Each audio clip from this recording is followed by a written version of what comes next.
Hi guys, Dave here for Brighton and Hove Guitar Lessons. This is a video I've wanted to try doing for a little while now. It's effectively a practice play along drill.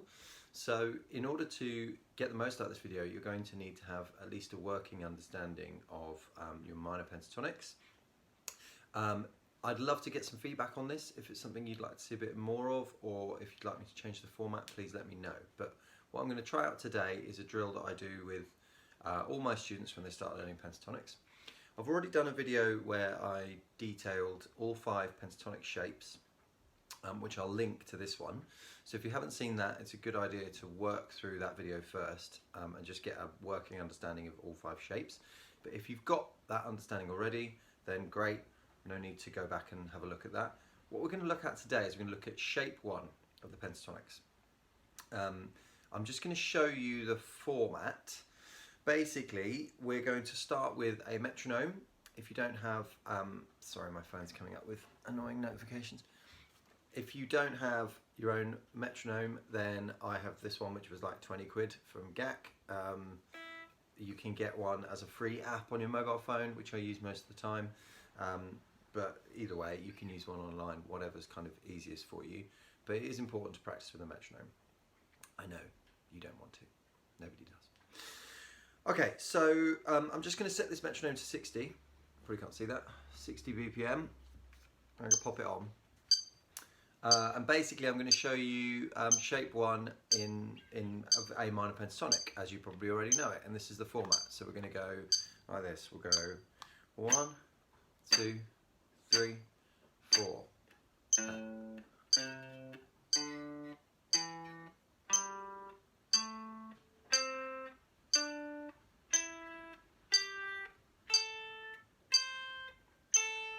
One beat rest, then back down.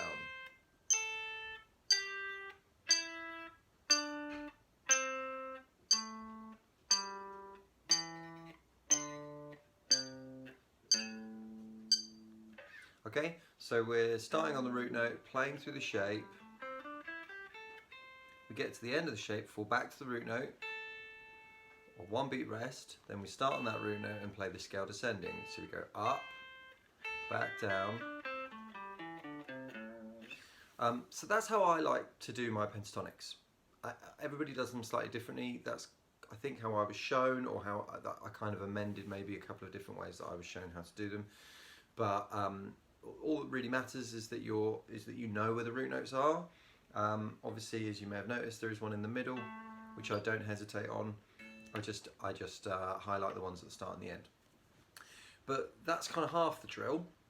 That's just pentatonic shape 1, which you probably already know. So the next thing that we're going to do is, once we've done shape 1, we're going to add 10 BPM to the metronome, which I'll do now. So it's now set to 70 BPM. And then we're going to choose another key, which is a 4th away from A. Now, if you've never done this before, then let's have a quick crash course in that. So the guitar, as some of you will know, is mostly tuned in 4ths. Okay, so the interval between the E string and the A string, for example, that's a 4th. So if I play an open E and I play an A, those two are a 4th apart. And the convenient thing about 4ths is that you probably already know the cycle of 5ths, the cycle of 4ths. It's a useful way to move through key signatures, because when you play keys that are a 4th apart, they're usually almost identical. So that's why people use the cycle of 5ths, for example, because when you go through the cycle of 5ths, every key you get to just adds one accidental every time. It adds a sharp. So for example, if you're in the key of C and you go up a 5th to the key of G, then you are going to get one sharp. You're going to get F sharp. And then if you go from G to the key of D, for example, you're going to get another sharp. So you'll get F sharp as you got before, and you'll get C sharp. Now, that, for a lot of you, you're probably going, that sounds like theory, I don't like it. Don't let that freak you out. I should also add as a caveat, probably some of you are going, why are you talking about 5ths and 4ths? Is it one or the other? So 5ths and 4ths are kind of the same thing in a lot of ways. A 5th, for example, is an inverted fourth. So I'll try and explain that. If I was to go from A, which is where I was, and I go up a fourth, I'm just going to D here on the A string. Okay, so I go from A to D. All right. If I was in D, let's say, and I went up a fifth, I would get to A. So if you put the cycle of fifths laid out, if you played it backwards, it would be the cycle of fourths. I hope that kind of makes sense. So if I go up in fourths, I'll go from A to D, and D to G, and G to C, and C. I'll go up from C to F, and F to B flat, and that will be the way that I go through. If I went up in fifths from A, I would just go round a completely different way. So they are separate, they are different. I hope that's not too confusing. I feel like I'm confusing myself. It's very early in the morning. If you still have questions about it, let me know and I'll do a whole video on that. But if you've got it, all we're doing is we're going up in fourths. Okay, so we did A minor there. Now, the first shape of the minor pentatonic is on an E string root. So what we need to do is we need to go up a fourth and find our next root, that's D, and then we need to find it on the low E string, because what we're practicing is shape 1 of the pentatonic. So let's say I play my shape 1.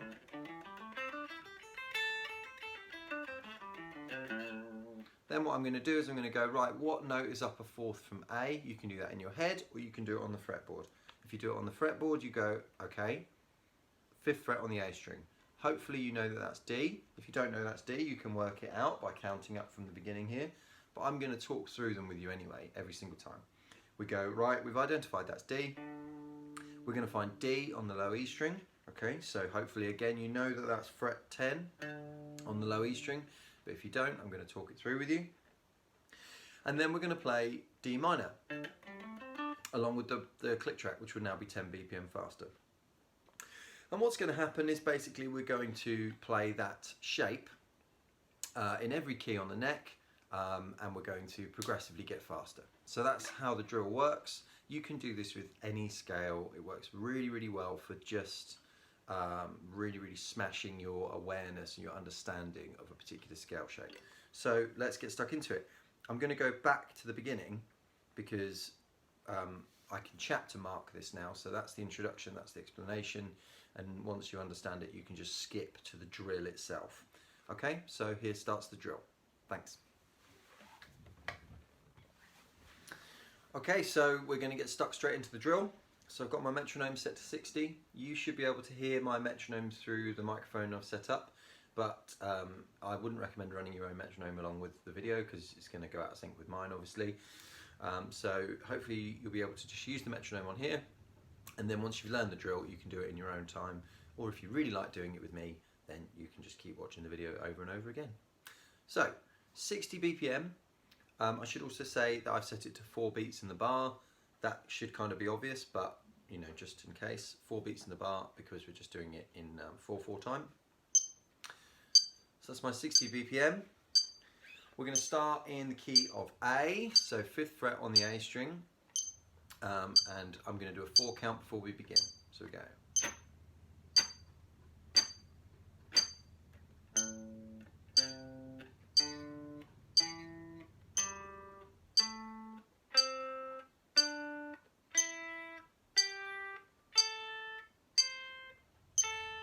Rest.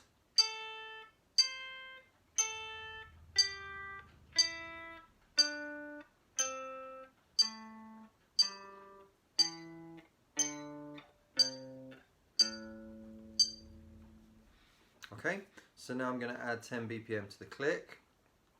That's ready to go. I'm going to go up a 4th from A, so onto the A string at the 5th fret. That's the note of D. Now I need to find that note on the low E string. So I already know that's 10th fret on the low E string, but you know, you've got to kind of either work it out or just know it, really. There's no two ways about it. 70 BPM, D minor. Let's go.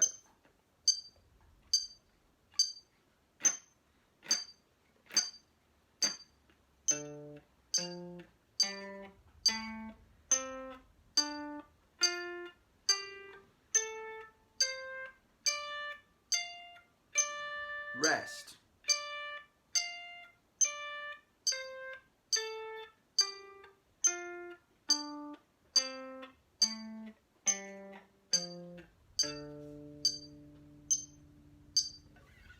Okay, so we were here on D. I'm going up a fourth. That's the note of G.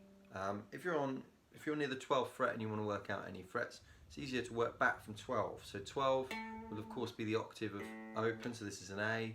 So I could go A flat, G, or A, G sharp, G, whatever kind of works for you. Here's G on the 10th fret of the A string. Where's G on the low E string? You probably know this one. Fret 3. I add 10 BPM to my click track.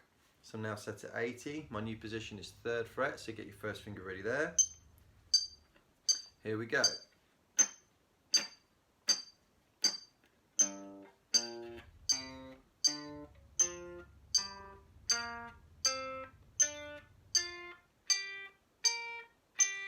Rest.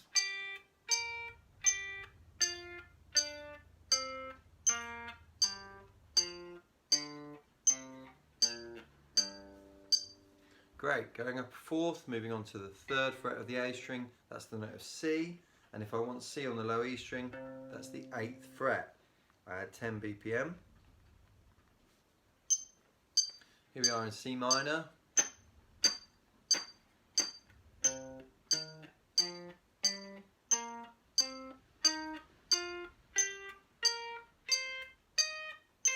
Rest.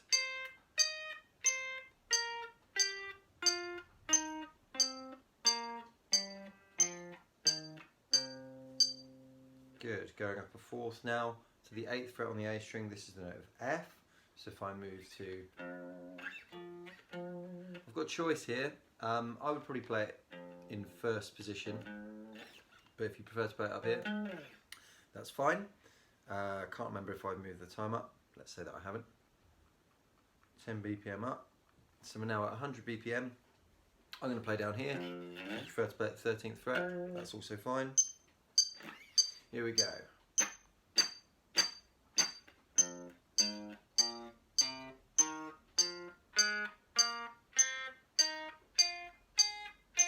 Rest.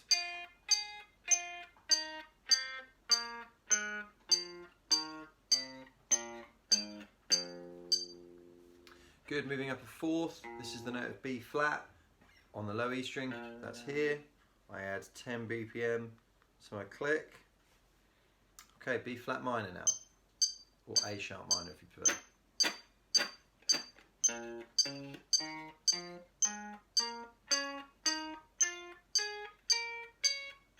Rest.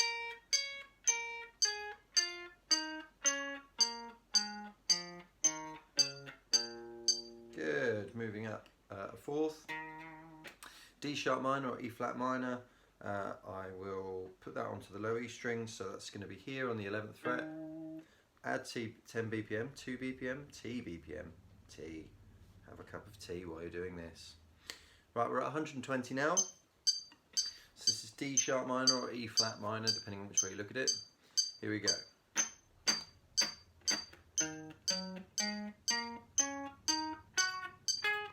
Let's do that one again.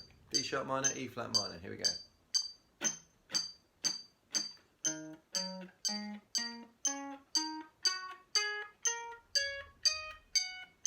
Rest.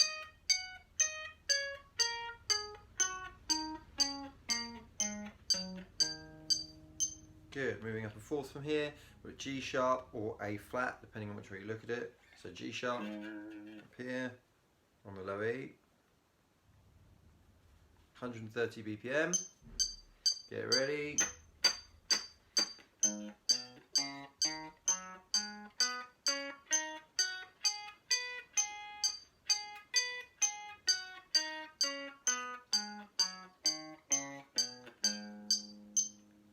Moving up a fourth through C sharp or D flat minor, so that's here.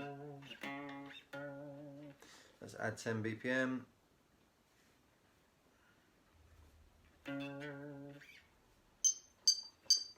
So we're at 9th fret on the low E string with our first finger. Here we go.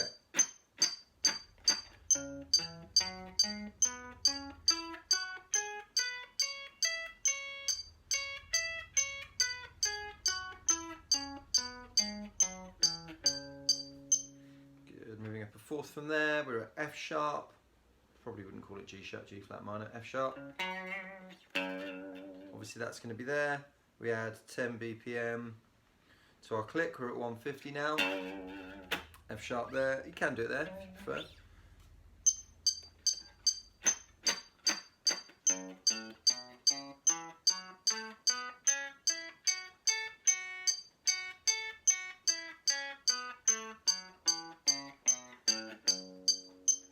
Good, moving up a fourth from there. That's B. Let's add 10 BPM to our click now, we're at 160. So B on the low E string is going to be here. So 7th fret on the low E.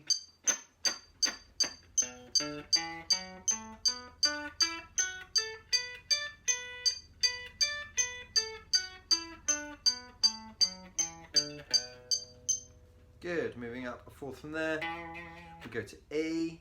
Now E, as you probably know, in in shape 1, we can play it here, open,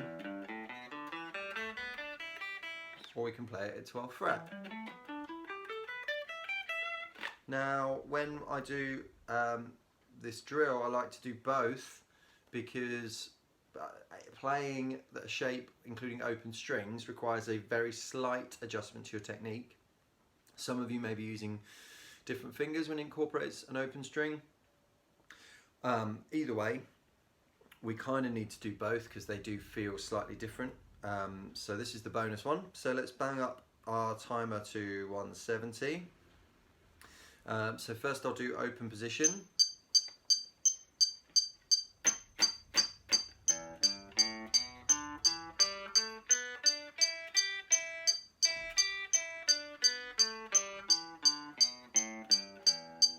Good, we'll keep the timer the same. Let's move to 12th position now.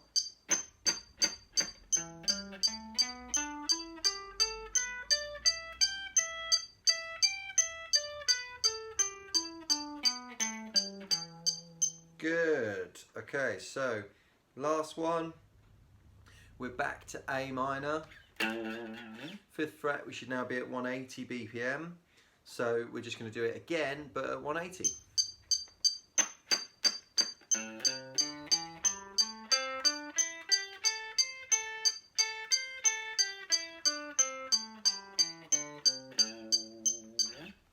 Very good. So the purpose of that drill is just you will find it will really sort out your shape 1 pentatonic. As I said at the beginning of the video, you can do it with any shape, and I will post the other pentatonic shapes in due course. A couple of notes. I'm basically alternate picking the whole thing, as you probably noticed, so strict alternate picking or close to it. I've got a very clean sound on my amp. If you put loads of distortion on your amp when you do this drill, you will get bored and you will start shredding and you will forget what you're doing. What I really like about this drill though is that it takes, I think my time is saying that this has taken about 10 minutes to go through it all. So that's every key, one shape, 10 minutes. So imagine this, whether you've learned your pentatonics before or you're brand new to pentatonics. Let's say you go, okay, week 1, I learn shape 1 of the pentatonic. You know, as in just spend a week practicing. I don't know how often you practice, but maybe 2, 3, 4 days a week tops. Maybe you practice 7 days a week, but you spend that time familiarizing yourself with shape 1. So of course when we first start learning it, it's very much like this and you make loads of mistakes. Once you can do it pretty much through, you could start doing that drill pretty much straight away. You probably wouldn't get to the end of it, you probably wouldn't get to your 170, but I found with most of my students that quite quickly they can keep up because of course they're just doing the same thing over and over again.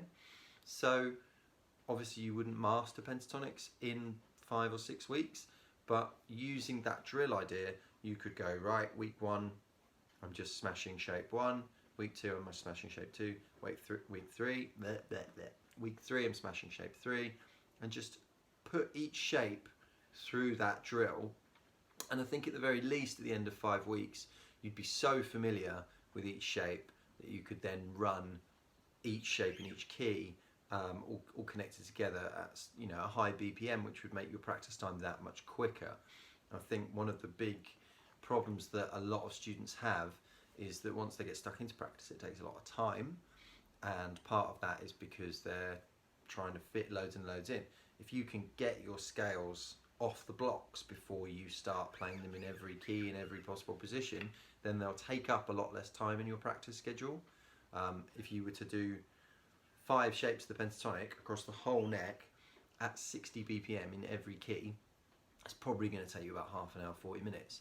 But obviously if you did it twice as fast at about 120 BPM, then it's going to take you about 15 minutes. So you can see the benefits there for yourself. I hope you enjoyed the video. Please come back and use the drill and let me know how you got on with it. If there was any issues with hearing the click track over the guitar, or if the guitar wasn't loud enough, or if you'd like it in a different format or want anything explained. Thanks so much for watching. I've been Dave for Brighton and Hove Guitar Lessons. I hope to hear from you soon. Thanks so much. Bye.